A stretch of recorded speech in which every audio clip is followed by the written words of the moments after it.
media sosial, seorang buruh pabrik tekstil protes karena uang lembur tidak dibayar tiap hari.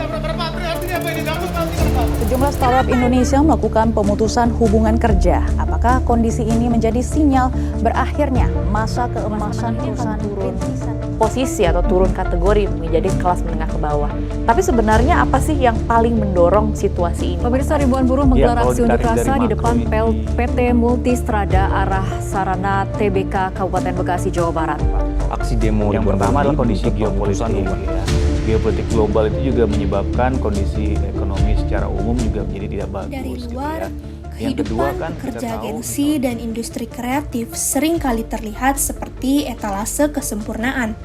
Pakaian yang trendy, kedai kopi artisan, dan kebebasan berekspresi. Namun, di balik layar-layar monitor yang menyala hingga dini hari, ada realita yang jarang tersorot kamera.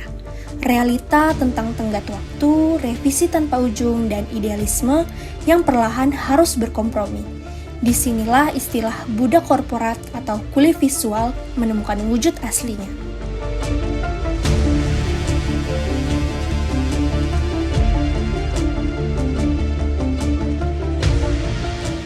Ini adalah cerita tentang mereka yang bekerja di balik piksel dan warna. Salah satunya adalah Nikodemus Braha Della Yoga atau akrab disapa Della. Ia adalah seorang desainer grafis yang telah berkecimpung di industri ini selama 5 hingga 6 tahun terakhir. Sekarang udah fokus kerja, karena udah lulus 2020 yang lalu, udah kerja sekarang. Oke, saat ini berarti bekerja sebagai desain grafis. Iya, desain grafis. Ini masuk di sebuah agensi atau untuk diri sendiri atau bagaimana? Untuk kerja ada agensi juga ada, yang saya freelance juga, di luar agensi juga ada. Oke, berarti penuh dengan dinamika berarti ya Mas? Ya, betul. Kalau boleh saya bertanya, kenapa sih Mas memilih sebagai desainer sendiri Mas? Kalau ditanya alasan, sebenarnya nggak sengaja juga sih, karena saya tuh mulai desain itu sebenarnya tuh pas masih kuliah, pas masih COVID, itu kan tahun 2021 itu kan COVID, dan kuliah waktu itu masih kuliah online. Jadi buat misi kegabutan, kebosanan di rumah aja, saya coba belajar desain. Coba belajar desain dari dasar, walaupun kuliah saya sebenarnya nggak terlalu masuk ke dunia desain grafis ataupun video editor pun nggak masuk. Tapi saya nyoba untuk masuk ke dunia itu. Jadi, awalnya cuma coba-coba aja, cuma belajar iseng-iseng. Terus ternyata menyenangkan di dunia desain. Terus saya cari beberapa opportunity buat kerjaan dan macamnya. Berbeda dengan kuli bangunan yang memikul semen dan bata, seorang kuli visual memikul bebannya di dalam kepala dan perangkat kerjanya. Bagi Della, keseharian bukan hanya tentang merangkai visual yang indah, tapi juga tentang berpacu dengan perangkat keras yang seringkali diajak bekerja melampaui batasnya. Jadi kalau ada klien terus kayak ngerjain, ternyata pas ngerjain ada kendala office itu ya maksudnya ya. Kalau itu kan berarti kan jatuhnya ke hardware-nya berarti ya Mas, ke laptopnya atau komputernya berarti ya? Iya.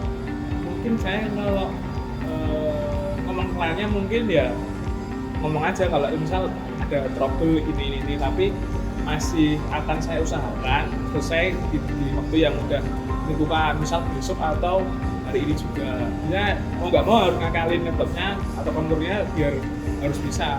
Entah itu nanti hapus data-data yang udah nggak diperlukan atau saya beli habis baru lagi atau gimana. Yang penting kerjaan yang udah ada datanya itu sehari ini atau besok harus selesai hari itu juga.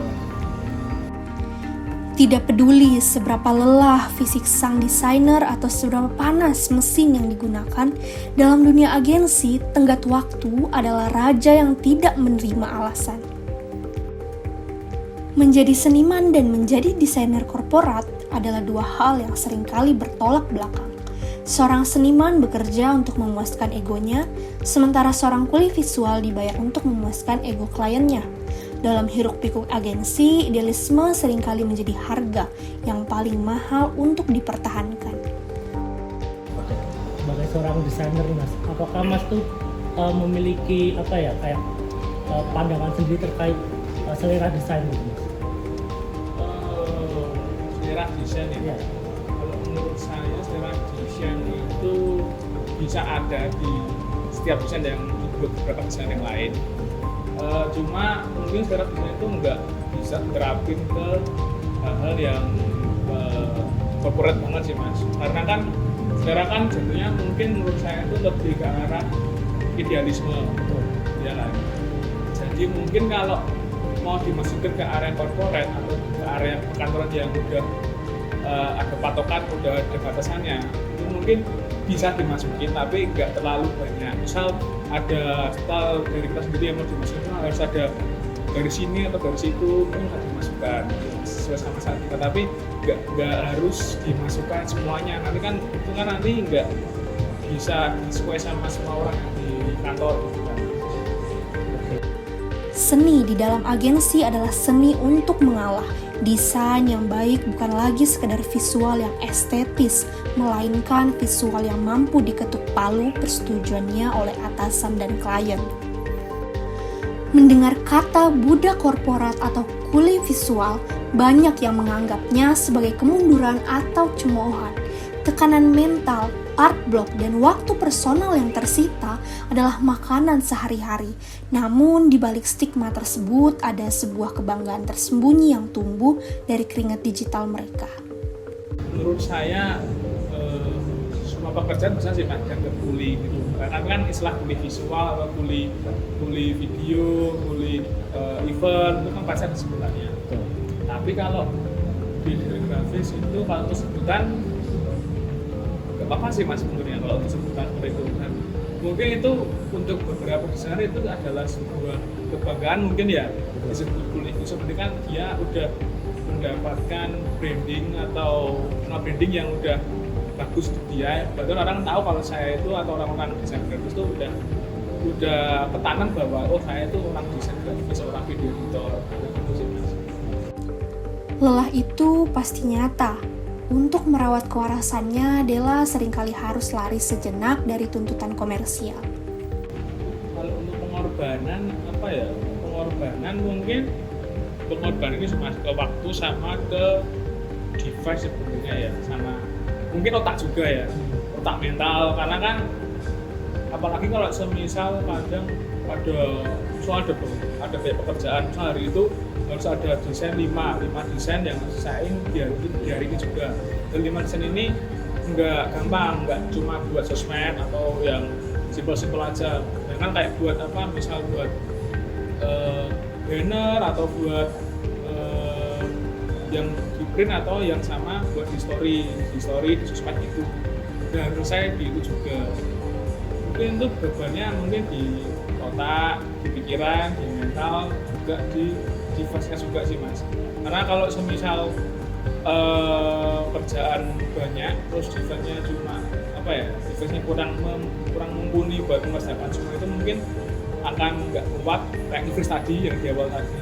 Dan kalau udah nge-freeze mungkin bebannya akan pindah ke orangnya, kayak wah gimana nih, pusing, terus marah-marah, terus kayak burnout gitu, malah kena adblock, jadi bingung gitu. Kadang itu kan pengorbanannya. Berarti Mas pernah mengalami pemikiran seperti kenapa ya aku harus menjalani rutinitas ini, berarti pernah ya Mas? Ya itu pernah. Oke. Lalu ketika mengalami itu gimana sih Mas merefresh kembali diri Mas ketika mengalami burnout seperti itu? Kalau burnout itu misal saya ngatasinya ada banyak cara sih Mas. Kayak scroll sosmed yang pertama, yang kedua mungkin saya ngedesain hal yang saya suka buat dan saya curahkan semua dari kepala saya yang ada di idealisme saya ke desain saya gitu. Terus saya upload ke sosmed, terus saya print, saya pasang di kamar gitu. Itu mungkin buat refreshing saya. Yang ketiga kayak ya nongkrong, keluar sama teman-teman yang lain gitu sih. Di akhir hari, semua revisi berdarah-darah, mesin yang nyaris menyerah, dan malam-malam tanpa tidur itu terbayar lunas ketika sebuah karya berhasil menjalankan tugasnya. Menjadi kuli visual adalah tentang ketahanan, adaptasi, dan kesediaan untuk terus belajar, termasuk berdamai dengan masa depan teknologi yang tak terhindarkan. Mungkin pesan saya buat student yang baru memulai, jangan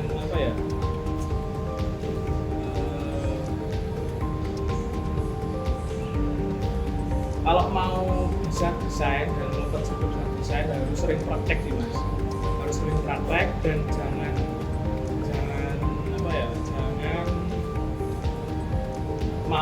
tergoda atau jangan dengerin orang lain soal desain kita, tapi kita berkembang. Karena kalau saat kita baru desain kita dengar orang lain gitu banyak banget, itu pasti akan bikin kita kena metal, terus bakal bikin kita nggak jadi suka dengan desain gitu.